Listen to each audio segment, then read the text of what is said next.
Hello and welcome to another episode of CollectaThoughts, the show where I collect my thoughts on video games. And today we're gonna be talking about the spin-off of the Danganronpa series with Danganronpa, another episode, Ultra Despair Girls, which I'll just refer as Ultra Despair Girls if that's okay.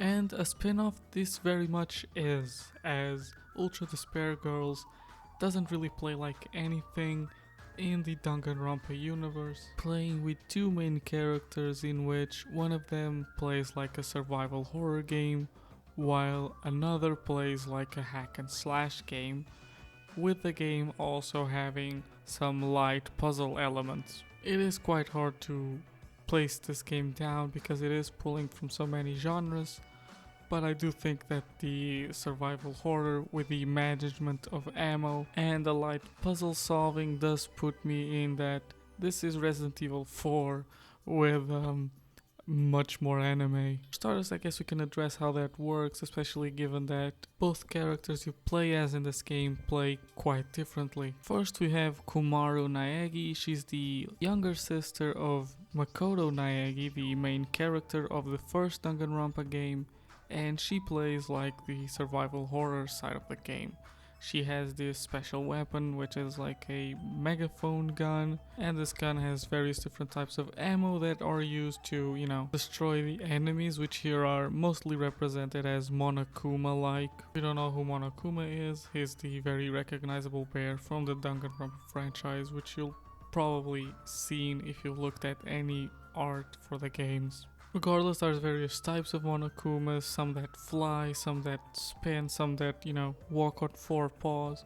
I don't want to be too spoilery about it because I do think that's probably one of the best parts of the game, trying to figure out what the best way to handle each one of these Monokumas is and how to handle with them together.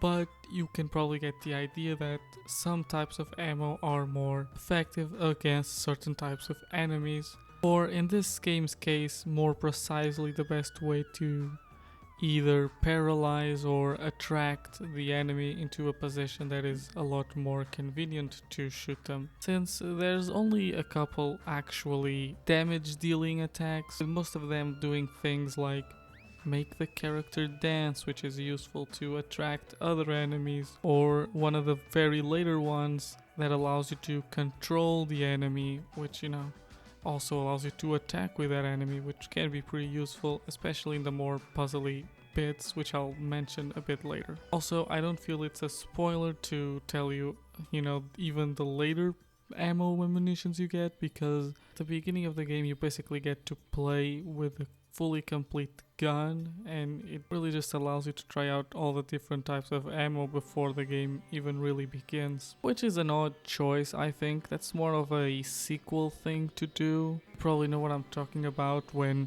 a game sequel has the main character be very overpowered from coming from the first game, so they need to have that moment where they lose all their power so they can start this new game. So it is weird that they do this here. I do think it would have probably been better if all those attacks were saved as a surprise for the progression of the game, or maybe just hinted at through a cutscene, which this game has a lot of. We're gonna get into that. Regardless though, this side of the gameplay, it is what you expect. Enemies have weak spots. In this case, it's the Monokuma Red Eye, which is very awkward to aim at, by the way. The hitboxes feel weird. Obviously, I can't really check what the hitboxes actually look like, but they feel weird when you're shooting at them. It really feels like sometimes you completely miss and it still counts as a critical hit, and sometimes it feels like it just goes right past them, even though it looks like you hit them right on. And that's probably one of the worst parts of this game, is that it just feels overall floaty and janky. For example, walking around in third person with your character by itself feels janky. I very often found myself going against walls or rubbing against walls, making the character run slower. It just kind of felt odd. Probably sound like a crazy person saying this, but trust me when I say that it is noticeably weird. It's almost like if the collision detection is way too unforgiving. Maybe this was done purposefully, maybe to avoid clipping issues, but once again, I don't know. I don't have insight into this problem, but what I can say is that it does feel like something is wrong. The other problems that exist is also with aiming. The acceleration of the aiming feels very off, and there's no way to fix it in the settings. There's no sensitivity controls, which I think is like a major problem for a PC game. And then another problem adding to that is the lock-on or auto aim. I thought this was connected to a setting called auto camera, and I turned that off and the problem persisted. So as far as I know, you cannot turn off auto aim, and this would be fine maybe if it was like a subtle auto aim like the one you see in console games, but it's really aggressive to the point where it has a tendency of just sticking to whatever enemy is closest to you, which is really annoying when you're trying to pick out a character in the distance. To give you an idea of how bad it is, if there's a character right behind you and you're trying to aim at a guy in front of you that's slightly far away, this auto aim feature will completely turn you around. What I found myself doing a lot was just aiming at whatever I could and then trying to move while aiming to look at what I actually want to shoot at, since you do have to be aiming to shoot. There is no such thing as hip fire here. These are problems that probably are less noticeable on the PS Vita and PS4 version of the game, but here on PC it is really annoying and it did affect my experience quite a lot. And this isn't much better on the other side of the gameplay, the hack and slash bit. You might be thinking that this is a completely separate part of the game where you play as another character, in this case Toko Fukawa, but no, this character for the most part, with some exception of some, sequences, it is always with you, and you can choose to switch to them at will as long as you have energy. And the reason for that is because this character is also very overpowered compared to the other one, given you are immune to damage in this hack and slash mode, and also you don't have to of course manage any ammo, and so you can just keep attacking as long as that energy lasts. And while this mode does not feel particularly great, for the same reasons that I mentioned for the other one, with the weird collision detection and also weird hitboxes, and the floaty combat feeling even more noticeable in this mode because, well, you're kind of trying to do physical interaction and the characters kind of just doing their own animations separately almost. Being said, this is still very much the more overpowered, and the reason why this mode needs to be restricted by that energy, since you can very easily use it to cheese various parts of the game, including the puzzles. Now, to speak of these puzzles, these are special rooms you can enter and where you can only exit them after having solved the puzzle or simply eliminate all the enemies in the room, which is the actual goal. So you can probably see how you're able to cheese it with the hack and slash character, but also you are incentivized to do them in the puzzly way by getting them all in one go, which I do think is also more satisfying as a gameplay concept. That being said, not all of these puzzle rooms are created equal, and some of them can just kind of feel tedious, and honestly I wouldn't censor you for just kind of cheesing them, especially if the cheesing way is actually faster. That's probably how I would measure my enjoyment of these puzzles. If doing them with the cheese method is faster than the actual way to solve it, then I'm probably just gonna cheese it. Anyways, enough about cheese. These were the main facets of the gameplay, and well, I think they feel okay, and they are very much brought down by these problems of it being kind of a janky game. That being said, I still think that even if these jank problems were fixed, this would still just be an alright game, a little fun game that doesn't really do anything crazy despite mixing up so many genres. The final thing I want to talk about before I move on though is the upgrade system. There's two things you can upgrade, and there is the ammo on your megaphone gun. This allows you to make the individual ammos faster, stronger, or more effective. But honestly, I never really noticed a need for it. So personally, I would advise you to take your money that you get from defeating enemies and spending it on the other upgrade tree, which upgrades the hack and slash side of the game, since it will simply allow you to use this character more, which just simply makes the game easier. For example, boss fights can be simply very easy if you just use the shooting character to open up their weak point and then using the hack and slash character to go there and finish them off.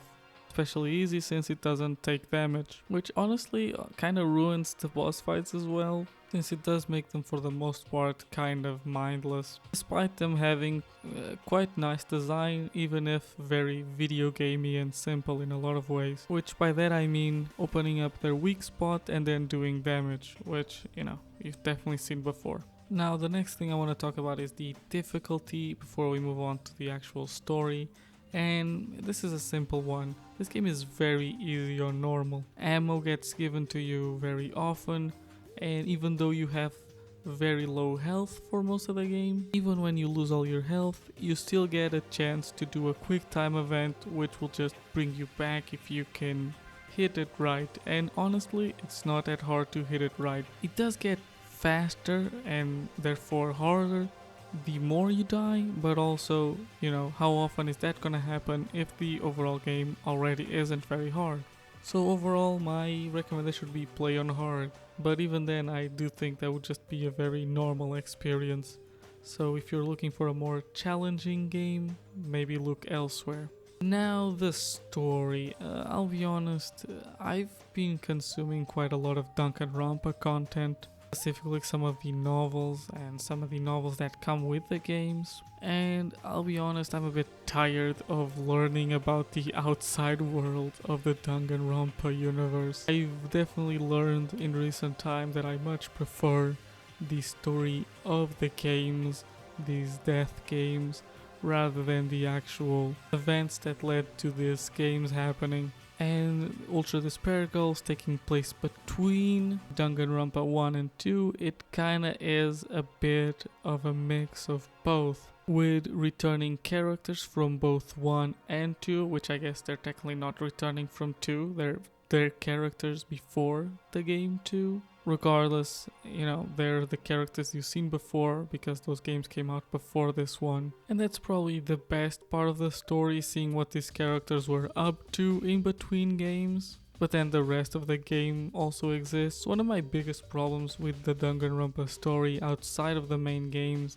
is that it's very silly. And so it's kind of hard to take serious when they say that this group of people incentivized mass suicide, and then in the immediate next line they'll make some really lame sex joke only a middle schooler could think of. There's just a bit too much disparity between the events of the game and the story that I think is done much better in the mainline games. I just think it's a lot more believable that, a group of very out there and charismatic characters would act oddly in an odd situation more than an odd situation that affects the whole world. Regardless, the story here pretty much centers around our two main characters and them kind of trying to survive a bunch of crazy kids that are trying to kill them for reasons. At least that's the best way I can describe it without spoiling. What I will say is these kid characters basically define the chapters as you take each one of them on, or more accurately as each one of them try to kill you and you're forced to deal with them.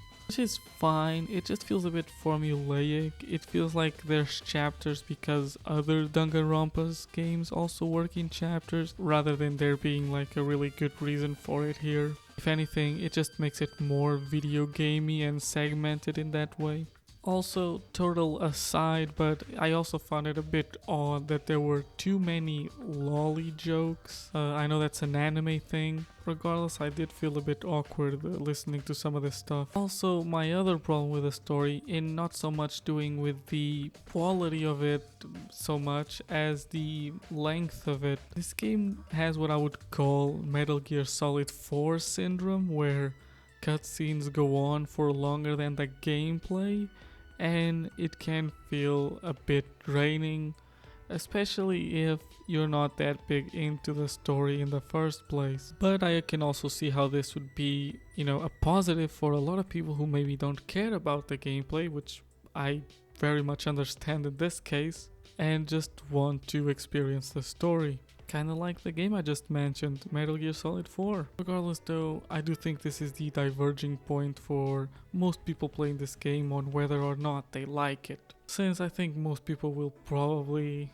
accept that the gameplay just isn't quite there. And you'll probably be able to guess which side I lean on when I get to my score, but first I would like to talk about the soundtrack and the graphical side of the game. And obviously this is a very budgeted game, and the graphics very much could be of something of the PS2 era if it wasn't for the resolution, but it is also very stylized, which I can appreciate as someone who honestly still quite like a lot of games and graphics from the PS2 era. I think they have aged a lot better than a lot of people back in the day would thought they would age, but that's a topic for another time maybe. Regardless, what this game does have is style. Taking Danganronpa from a very 2D focused style to a 3D one would be a rather big challenge, and obviously this game doesn't do the transition completely flawlessly,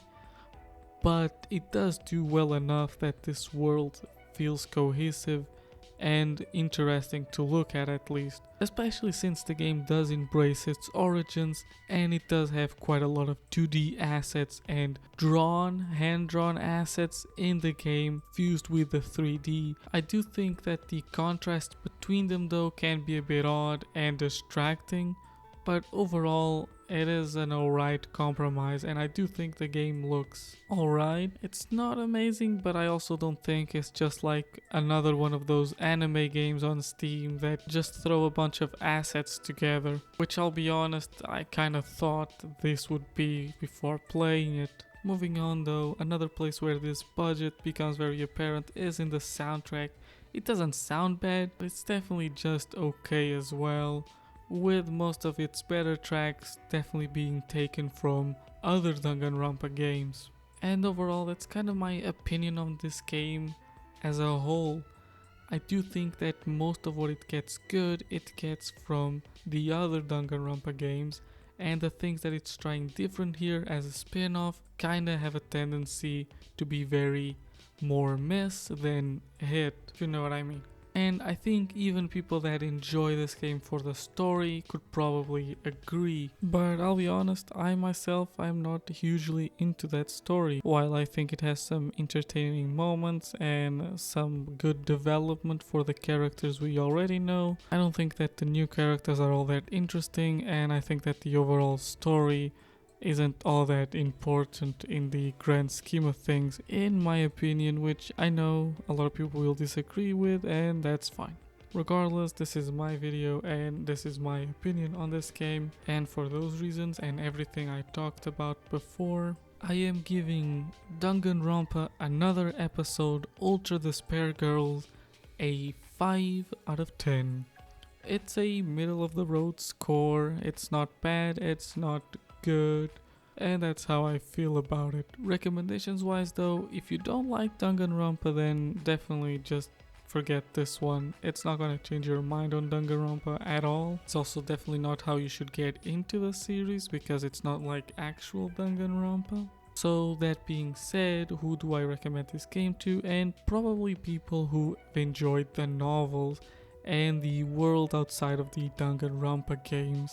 In the Danganronpa universe, I mean. If you're really into this world and you just want to see more of it and more of its characters, then there's definitely something for you here. That being said, you have to be aware that the gameplay is not its strong suit, and you'll still have to do it. Honestly, my personal opinion is that you're probably better off just watching a walkthrough or a let's play done by someone else on YouTube just to experience the story.